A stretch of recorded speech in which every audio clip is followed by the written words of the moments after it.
సయ్యద్, ఎలాగూ మీరందరూ దీంట్లో అడుగు పెడుతున్నారు కాబట్టి నేను కూడా ఆల్ ద బెస్ట్ చెప్తున్నాను. పెద్దవాడిగా నా సలహా కూడా వినండి. దీన్ని ఒక ఛాలెంజ్గా, అడ్వెంచర్గా మీరందరూ యాక్సెప్ట్ చేసేంత వరకు బాగుంది. కానీ దుస్సాహసాలకు మాత్రం పోవద్దు. శత్రువుని ఎట్టి పరిస్థితుల్లోనూ తక్కువగా అంచనా వేయద్దు. ఆ బీస్ట్ నాయక్ గురించి కానీ అతని ముఠా గురించి కానీ మనకు తెలిసింది చాలా తక్కువ. సముద్రపు నడిబొడ్డున ఉండే మంచుకొండలు పైకి కనిపించవు. నీటిపైన మనకు కనిపించేవి ఆ మంచుకొండల శిఖరాలు మాత్రమే. వాటినేమీ లెక్క చేయకుండా ముందుకెళ్తే ఎంత పెద్ద నౌకైనా తునాతునకలవుతుంది. Do not get misled by just seeing the tip of the iceberg. We will always remember your advice, uncle.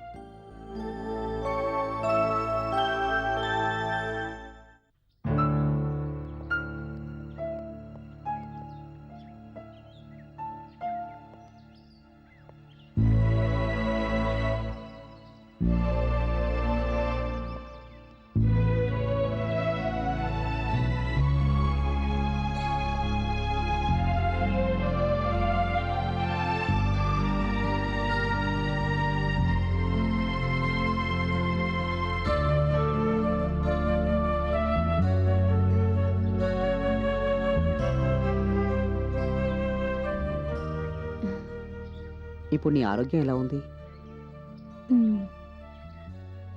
అంకిత? అంకిత కాదు, క్లారాని. సూక్ష్మ మండలాల్లో నిన్ను ఎన్నోసార్లు కలిసిన క్లారాని నేను. ఈ భౌతిక ప్రపంచంలో నిన్ను నేరుగా వచ్చి కలుస్తానని చెప్పాను. మర్చిపోయావా? నా ప్రశ్నకు నువ్వు ఇంకా సమాధానం చెప్పలేదు. ఈ లోకంలోకి రావడానికి అంకిత శరీరాన్ని ఎందుకు ఎన్నుకున్నావు? ఆమె శరీరాన్ని ఎందుకు ఆక్రమించుకున్నావు? ఆమె ఆత్మను ఎందుకు వెళ్ళగొట్టావు? ఈ లోకంలోకి కార్యార్థినే వచ్చాను. చెప్పాను కదా, ఈ లోకంలో చేయవలసింది చాలా ఉంది. సూక్ష్మ మండలాల్లో ఉంటూ చేయలేనివి ఈ ప్రపంచంలోకి దిగి వచ్చి చేయవలసిన పనులు చాలా ఉన్నాయి. దీనంతటికీ నీ ఆత్మీయురాలైన అంకిత శరీరం నాకెంతో అనువైనదిగా కనిపించింది. ఆమెను ఎంతో కాలం నుంచి, చాలా దగ్గర నుంచి పరిశీలించాను. ఆమెలో రోజురోజుకి పెరిగిపోతున్న విరక్తిని గమనించాను. జీవితం పట్ల, తన శరీరం పట్ల క్షణక్షణం ఆమెకు మమకారం సన్నగిల్లుతోంది. ఆత్మహత్యే శరణ్యం అనుకుంటుందని అర్థం చేసుకున్నాను.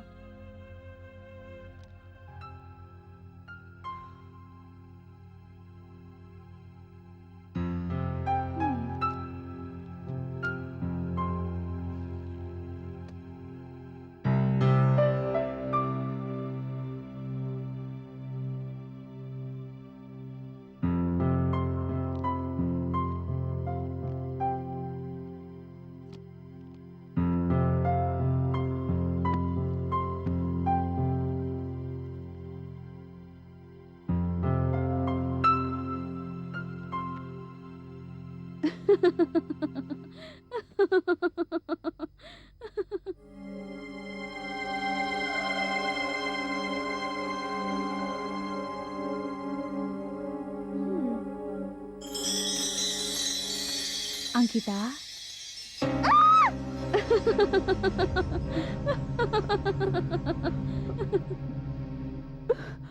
ఎవరు ఎవరు నువ్వు?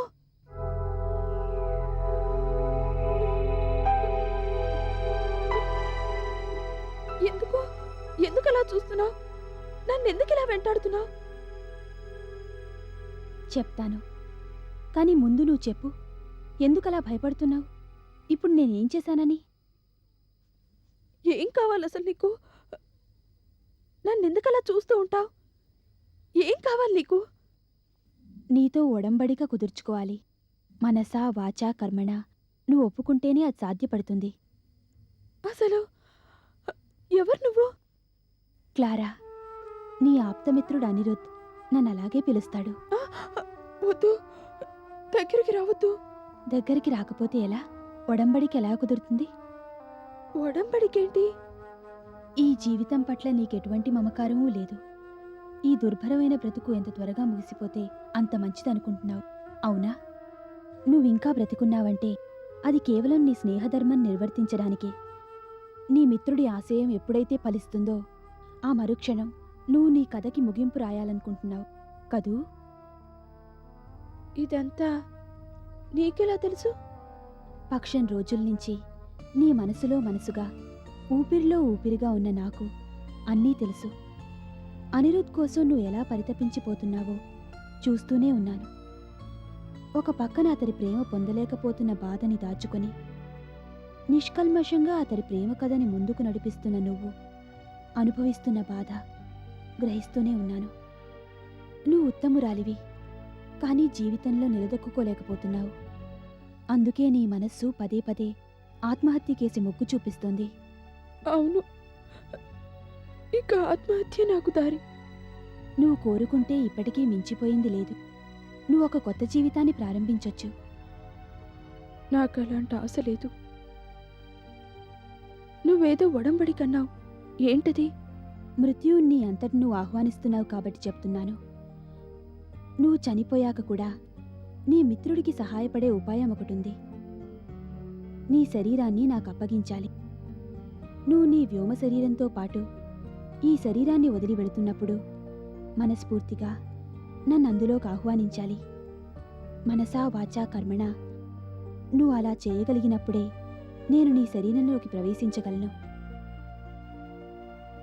అంతేకాదు, బొందిలోని నీ ప్రాణం కూడా ఎంతో సునాయాసంగా మెత్తటి పిండిలోంచి సన్నటి వెంట్రుక లాగిపడేసినంత సులభంగా బయటపడుతుంది. సూక్ష్మ మండలాధీశులు కూడా నీ త్యాగాన్ని గుర్తించి నిన్ను తమ లోకంలోకి సాదరంగా తీసుకెళ్తారు.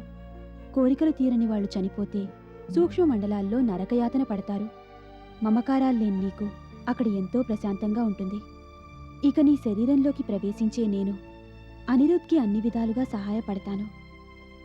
అనిరుద్ కారణజన్ముడు. మున్ముందు మానవాళికి అతడు అందించవలసిన సేవలు ఎన్నో ఉన్నాయి. అనిరుద్ధ్కి నీ స్నేహాన్ని ప్రేమని అందించావు. ఇప్పుడు నీ శరీరాన్ని కూడా అతనికి అంకితం చేసుకో అంకిత. నేను సిద్ధంగా ఉన్నాను. నీతో ఒడంబడిక చేసుకోవడానికి నేను సిద్ధంగా ఉన్నాను. నువ్వు అనిల ఒకరినొకరు గుర్తించుకున్నాక ఇక తన అవసరం తీరిపోయిందని ఇంటికి చేరుకుంది అంకిత. నాకిచ్చిన మాట ప్రకారం నన్ను ఆహ్వానించింది. ఇక ఈ ప్రపంచం నుంచి సెలవు తీసుకుంటున్నానంది. తన శరీరంపై సర్వాధికారాలు నాకు అప్పచెప్పింది. అప్పటికే ఆమె వ్యోమ శరీరం భౌతిక శరీరం నుంచి వేరైపోతుంది. నిద్రమాత్రలు తీసుకోకపోయినా ఎంతో సహజంగా ఆమెలోని 6 కోశాలు సూక్ష్మ మండలాల్లోకి ఎగిసిపోయి ఉండేవి. లోగడ్ నువ్వు చేసిన ప్రయోగాల అనుభవం ఉండడం వల్ల భౌతిక శరీరంలోంచి వ్యోమ శరీరం వెలికి వెళ్ళేటప్పుడు తను ఏమాత్రం కంగారు పడలేదు.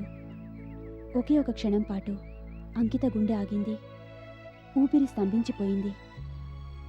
వైద్యులు అది చూసి అంకిత మరణించిందన్నారు. ఆ ఒకే ఒక క్షణం అంకిత ఆత్మ పక్కకి తప్పుకోవటం, నేను నా 6 కోశాలతో ఈ శరీరాన్ని ఆక్రమించుకోవటం జరిగాయి.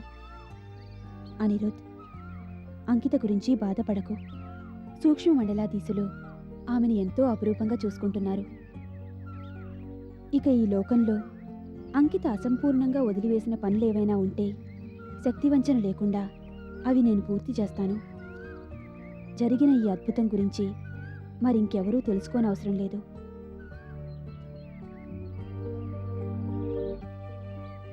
అంకిత తండ్రి గాని మీ ఇతర మిత్రులు గాని అంకిత రూపంలో ఉన్న నన్ను చూసి అంకితలో మంచి మార్పు వచ్చిందని ఆనందిస్తారు. అంతే. ఈ శరీరం అంకితది కాబట్టి ఆమె గత స్మృతులన్నీ నాలో ఇమిడి ఉంటాయి.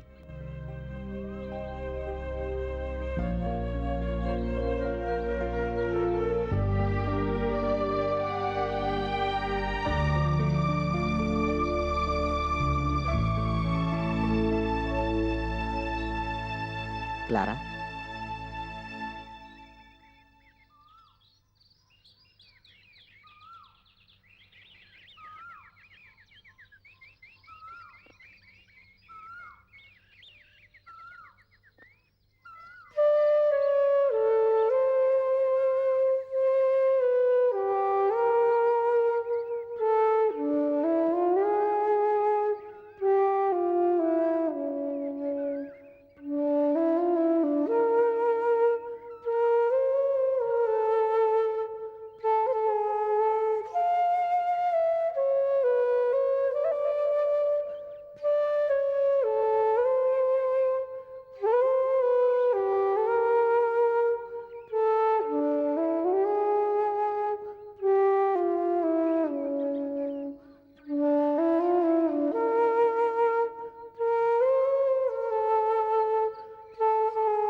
స్వాగతం శిఖామణి.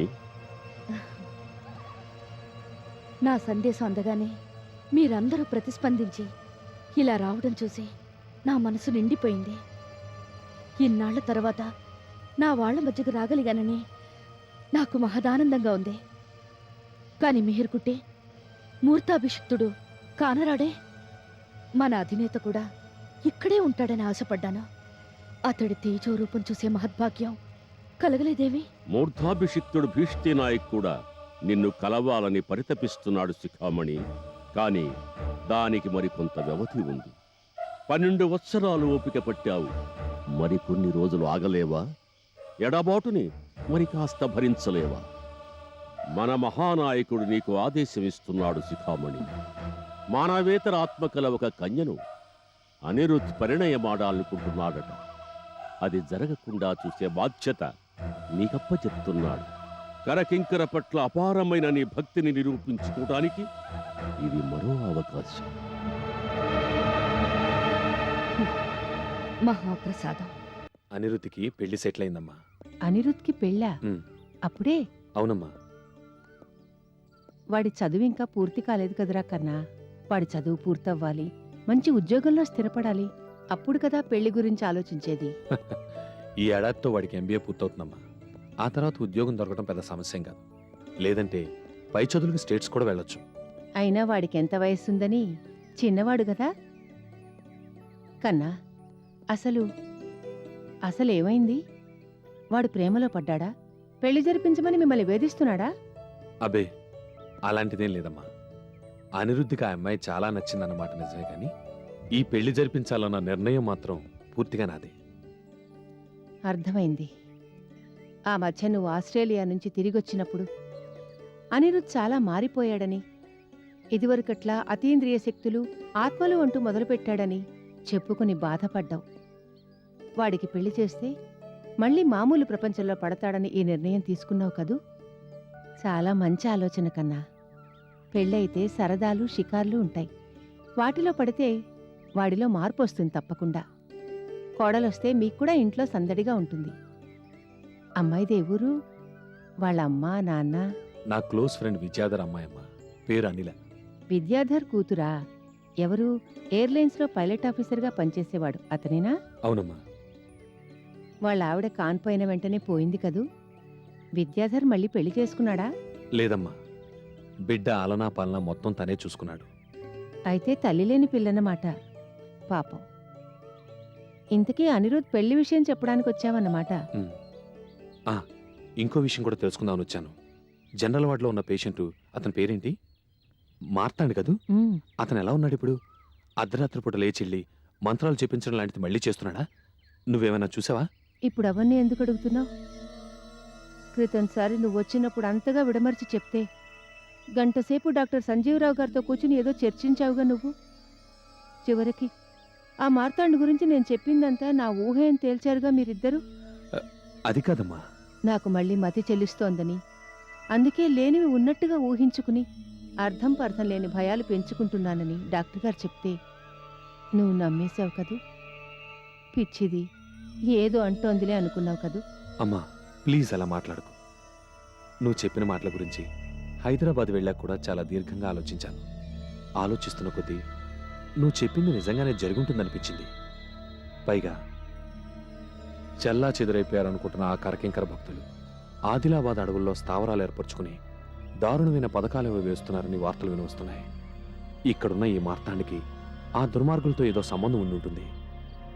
అదేమిటో నేను వెంటనే తెలుసుకోవాలి.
అమోఘంగా ఉంది మార్తాండ్.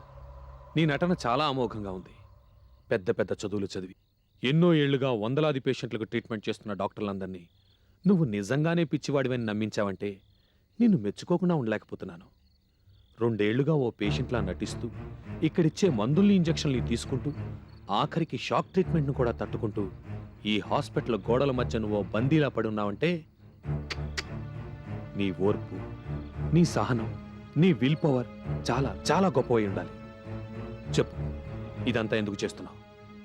నీ మీదున్న పోలీస్ కేసుల నుంచి తప్పించుకోవటానికా, లేక ఆ కరకింకర భక్తులు నిన్ను బహిష్కరిస్తే ఇక్కడికొచ్చి ఇలా తలదాచుకుంటున్నావా? చూడు మార్తాండ్, నువ్వు కరకింకర భక్తుడివని తెలుసు, ఇప్పుడు కూడా క్షుద్ర పూజలు చేస్తున్నావని తెలుసు. ఇక నీ నటన మాని నిజం చెప్పు. నువ్వు పోలీసులకు అప్రూవర్గా మారి ఆ భీష్టి నాయక్ ఎవరో ఎక్కడుంటాడో చెప్పు. అతన్ని పట్టిస్తే నీకు పడాల్సిన శిక్ష కూడా తగ్గుతుంది. చెప్పు, నేను నీకు సహాయం చేస్తాను. 2 ఏళ్లుగా ఓ మెంటల్ పేషెంట్గా నువ్వు అనుభవిస్తున్న టార్చర్ నుంచి విముక్తి లభిస్తుంది. చెప్పు, నేను నీకు సహాయపడతాను. మార్తాండ్, మార్తాండ్, నిన్నే చా